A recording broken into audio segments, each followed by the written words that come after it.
Assalamualaikum. Welcome back to AMTET coaching classes. Please subscribe our channel to get latest updates.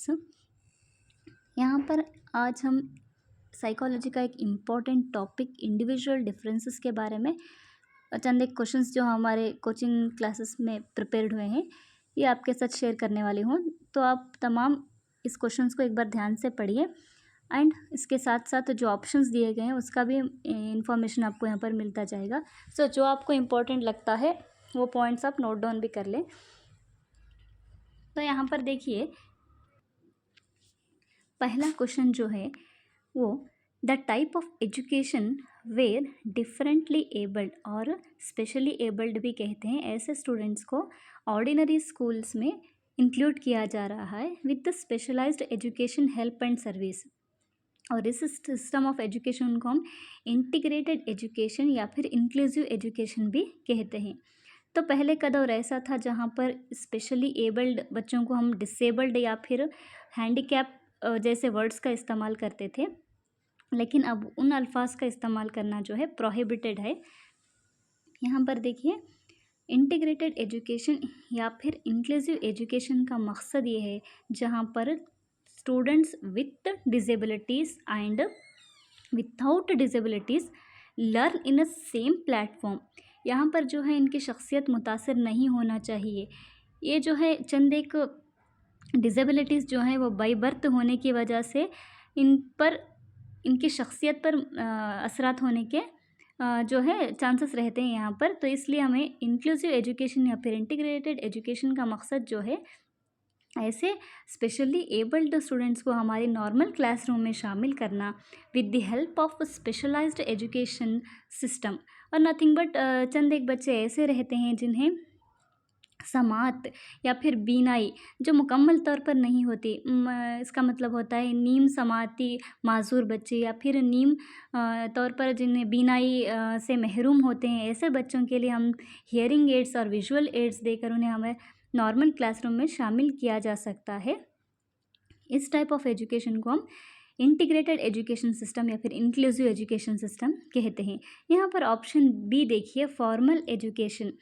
यहाँ पर it's self word में जो है meaning है formal का मतलब यहाँ पर एक प्रॉपर चैनल के थ्रू बच्चा जाता है। For example nursery, primary school, high school, college, university and so on. ये जो है formal education type of system है। यहाँ पर ऑप्शन सी जो है informal education system. Informal education system जो है जो बियॉन्ड फॉर्मल होता है यानी स्कूल्स और कॉलेजेस के अलावा, for example adult education programme या फिर open university type of education जो रहता है।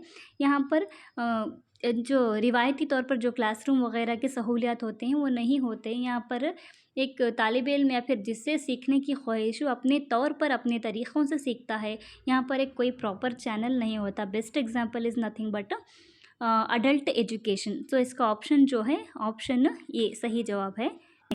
यहाँ पर नेक्स्ट सवाल देखिए the method or test used to identify gifted children is or. यहाँ पर अपने इज़ और ऑप्शन दिया गया है, इसका मतलब मेथड एक भी हो सकता है फिर मेथड एक से भी ज़्यादा। So you have to choose the most appropriate answer here. So पहला देखिए इंटेलिजेंस टेस्ट है, दूसरा क्रिएटिविटी टेस्ट है, एप्टीट्यूड एंड पर्सनालिटी टेस्ट। तो यहाँ पर गिफ्टेड स्टूडेंट्स हम यूजुअली हमारे क्लासरूम में अलग अलग स्टूडेंट्स पाए जाते हैं। आज का हमारा चैप्टर का नेम ही जो है वो इंडिविजुअल डिफरेंसेस है। यहाँ पर दो स्टूडेंट्स या फिर दो तालिब इल्म, इवन एक माँ बाप के दो बच्चे, यहाँ तक कि जो जुड़वा बच्चे होते हैं उनके भी जो डिमांड्स एंड नीड्स जो है अलग अलग रहते हैं। ऐसे में हमारे क्लासरूम को मेंटेन या फिर मैनेज करने के लिए हम अक्सर हमारे स्टूडेंट्स में को 3 हिस्सों में दर्जाबंदी करते हैं। एक जो होते हैं गिफ्टेड, दूसरे जो होते हैं एवरेज एंड तीसरे जो होते हैं वो बिलो एवरेज होते हैं। गिफ्टेड का मतलब इनको जहानत ज़रूरत से ज़्यादा इनके पास होती है। तो यहाँ पर एवरेज का मतलब जो है औसतन तौर पर इनकी जहानत होती है। नेक्स्ट बिलो एवरेज जो होते हैं औसत की जो मिक़दार से भी इनमें थोड़ी कम ज़हानत होती है। यहाँ पर ऐसे बच्चों में जो है लर्निंग गैप्स बहुत होते हैं, लर्निंग स्पीड और पेस जो है इनकी बहुत धीरे-धीरे होती है। तो इन तमाम को हमें एक साथ ले जाने के लिए इंडिविजुअल डिफरेंसेस का जानना बेहद ज़रूरी है। जब हम क्लासरूम में आइडेंटिफ़ाई करना चाहते हैं जो कौन-सा बच्चा जो है गिफ्टेड है, इसके लिए तमाम भी टेस्ट जो हैं पॉज़िटिव साबित होंगे। Intelligence test, creative test, aptitude and personality test. So यहाँ पर जो गिफ्टेड स्टूडेंट्स होते हैं इनकी पर्सनालिटी ही डिफरेंट होती है because they already learn in a very high speed. So यहाँ पर जो है इनको हैंडल करना थोड़ा मुश्किल होता है, तो इनके लिए इनकी पर्सनालिटी जानना ज़रूरी है, इनका एप्टीट्यूड, फिर क्रिएटिविटी एंड इंटेलिजेंस टेस्ट के सहारे हम तालिब इल्मों की आसानी से दर्जाबंदी कर सकते हैं। यहाँ पर अगला सवाल देखिए, what are the causes for slow learning. यहाँ पर धीमे धीमे सीखने की वजह क्या हो सकती है। इंडिविजुअल काजेस हो सकते हैं, एनवायरमेंटल या फिर माहौल के काजेस हो सकते हैं, या फिर फैमिली ओनली। यहाँ पर मोस्ट अप्रोप्रिएट जो है वो option A and B, individual causes. जैसे कि हमने पहले भी डिस्कस किया, हर एक तालिब इल्म एक जैसा नहीं होता है। चंद एक बार जो है वो उस्ताद की पढ़ाने की ये पेस जो रहती है वो बहुत धीमी धीमी नहीं रहती, बहुत फास्ट होती है। यहाँ पर एक तालिब इल्म जो भी औसत ज़हानत से कम ज़हानत रखता है उसे अजीब महसूस होता है, वो अपनी टीचर की स्पीड के साथ मैच नहीं कर पाता। या फिर चंद एक बार इन्वायरमेंटल काजेस, वो ऐसे, या फिर वो चंद एक बच्चे नई स्कूल चेंज करती, वहाँ पर उसे उसका माहौल सेटल नहीं होता, या फिर उसकी सोच उसकी, या फिर शहर या फिर गांव के माहौल में ऐसा एडजस्टमेंट प्रॉब्लम होता। तो यहाँ जो है माहौल भी असर करता। यहाँ पर जो है स्लो लर्निंग, धीरे धीरे सीखने की वजह जो है वो इंडिविजुअल काजेस भी हो सकती हैं एंड माहौली काजेस भी हो सकती हैं। यहाँ पर अगला सवाल देखिए, एक तालिब इल्म की या फिर एक स्टूडेंट की जो है मेंटल एज 7 है लेकिन फ़िज़िकल एज 6 है, तो हम इसको जो है गिफ्टेड में दर्जाबंदी या फिर क्लासीफाई कर सकते हैं। यहाँ पर देखिए आईक्यू, इंटेलिजेंस क्वेश्चंस कहते हैं। यहाँ पर हर साल टीईटी में 1 या 2 सवाल इस बारे में आते रहते हैं, आईक्यू के बारे में। तो यहाँ पर देखिए आईक्यू मालूम करने का ज़ाबिता है या फिर formula, IQ is equal to mental age divided by chronological age into 100। जहाँ पर मेंटल एज क्रोनोलॉजिकल एज या फिर फिज़िकल एज से ज़्यादा होती, ऐसे बच्चों की दर्जाबंदी हम गिफ्टेड में करते रहते हैं। तो बिलो एवरेज जो है 120 से कम आईक्यू जो आता है, तो यहाँ पर देखिए इसका सही जवाब, तीसरे सवाल का जो सही जवाब है वो गिफ्टेड स्टूडेंट्स है। Next, gifted children come under which type of exceptional children. So यहाँ पर देखिए एक्सेप्शनल चिल्ड्रन जो है वो, या फिर एक्सेप्शनल स्टूडेंट्स जो है वो बियॉन्ड नॉर्मल होते हैं। यहाँ पर एवरेज स्टूडेंट्स जो है वो नॉर्मल क्लासरूम के लिए सूटेबल होते हैं, बट ये अबोव एवरेज जो और बिलो एवरेज जो स्टूडेंट्स हैं उन्हें हम एक्सेप्शनल चिल्ड्रन या फिर स्पेशली एबल्ड चिल्ड्रन की एक कैटेगरी है। यहाँ पर देखिए they are intellectually exceptional, means यहाँ पर इनकी थिंकिंग या फिर इनकी सोच या फिर सीखने की जो इनकी स्पीड होती है वो बहुत ज़्यादा होती है। ऐसे बच्चों को हम एक इंटेलेक्चुअली एक्सेप्शनल कहते हैं। यहाँ पर फिज़िकली एक्सेप्शनल बच्चे ऐसे आते हैं जो समाज से, बीनाई से या फिर जिस्मानी किसी अज़ा से महरूम या कमी होती है, ऐसे बच्चों को हम फिज़िकली एक्सेप्शनल कहते हैं। यहाँ पर सोशली और इमोशनली जो है वो एडजस्टमेंट प्रॉब्लम के बच्चे होते हैं, जो माहौल या फिर में सही तरीक़े से एडजस्ट नहीं कर पाते, या फिर इनके ये जज्बाती तौर पर कमज़ोर होते हैं। ऐसे बच्चों को इमोशनल एक्सेप्शनल बच्चे कहते हैं। नेक्स्ट अगला सवाल, a teacher observes a student with IQ higher than 140। अगर कोई स्टूडेंट या तालिब इल्म का आईक्यू 140 से ज़्यादा है तो हम इसे गिफ्टेड में दर्जाबंदी करते हैं। तो ये अलग अलग साइकोलॉजिस्ट के अलग अलग स्केल्स हैं, मगर 120 and above or 150 up to 150, so they are known as gifted students, their IQ level is very high. Next, the cause or causes for individual difference in a student is are। यहाँ पर जो दो बच्चों के दरमियान या फिर तमाम स्टूडेंट्स के दरमियान जो हम अलग अलग इनफरादियत देखने को मिलती है, इसकी वजह क्या है? हेरिडिटी, विरासत और माहौल। यहाँ पर हम पहले भी डिस्कस कर चुके हैं, एक ही माँ बाप के दो बच्चों के पसंद या फिर उनके नीड्स, पर्सनालिटी अलग अलग चीज़ होती है, इसलिए इसे दोनों भी जो है मुतासिर करते हैं। एक तो माहौल और दूसरा जो उनकी विरासत में उन्हें जैसे जो जीन्स में खसूसियात मुंतक़ल होती हैं, इनके दोनों के ऊपर जो है एक स्टूडेंट की जो है इंडिविजुअल डिफरेंसेस डिपेंड करता है। तो यहाँ पर देखिए अगला क्वेश्चन इंटेलिजेंस टेस्ट के बारे में है। बच्चों की जहानत हमें मालूम करने के लिए अलग अलग साइकोलॉजिस्ट अलग अलग इंटेलिजेंस टेस्ट दे रखे हैं। तो उस उनके यहाँ पर देखिए series number digit substitution codes यहाँ पर ये सब इस्तेमाल करते हैं वर्बल टेस्ट परफॉर्मेंस के लिए, ऐसे तालिब इल्म या फिर ऐसे शख्सियत के लिए जिससे है ना तालीम या फिर वो ख्वानदा है, ऐसे तालिब इल्मों के लिए हम वर्बल परफॉर्मेंस टेस्ट इस्तेमाल करते हैं। नेक्स्ट अगला सवाल, the ability to deal with the feelings and ability to communicate is known as emotional intelligence. तो यहाँ पर देखिए जहानत सिर्फ पढ़ाई में नहीं होती है, जज्बाती जहानत भी होती है। तो अपने जज्बात पर काबू पाना, जो चंद एक शख्सियत ऐसे हैं जो आसानी से जज्बात में बह जाते हैं, और चंद एक शख्सियत ऐसे रहते हैं जो अपने जज्बात पर अपने एसाब के मजबूत मालिक होते हैं। तो यहाँ पर जो है दूसरों के या फिर अपने फीलिंग्स को जो है अपने जज्बात को समझने और कम्युनिकेट करने, अपने जज्बात का इजहार करने की जहानत को जो बोलते हैं हमें उसे इमोशनल इंटेलिजेंस कहते हैं। यहाँ पर अगला सवाल देखिए, the ability to accept others people's perspective and understand their feelings known as empathy. तो यहाँ पर जो है अगर हम ज़मीन पर एक 6 की शक्ल लिखते हैं तो चंद एक को 6 नज़र आती है, फिर अपोजिट जो खड़कर रहती हैं उनको 9 नज़र आता। इसका मतलब हमेशा ये नहीं रहता अगर मैंने 6 लिखा था तो उसका जवाब 6 ही हो सकता है। चंद एक टाइम दफ़ा ऐसा भी हो सकता है उसका जवाब 9 भी हो सकता। तो दूसरों के पर्सपेक्टिव का मतलब होता है नज़रिया, दूसरों के जज्बात को समझना और उनका नज़रिया की रिस्पेक्ट करना जो है उसे हम एम्पैथी कहते हैं।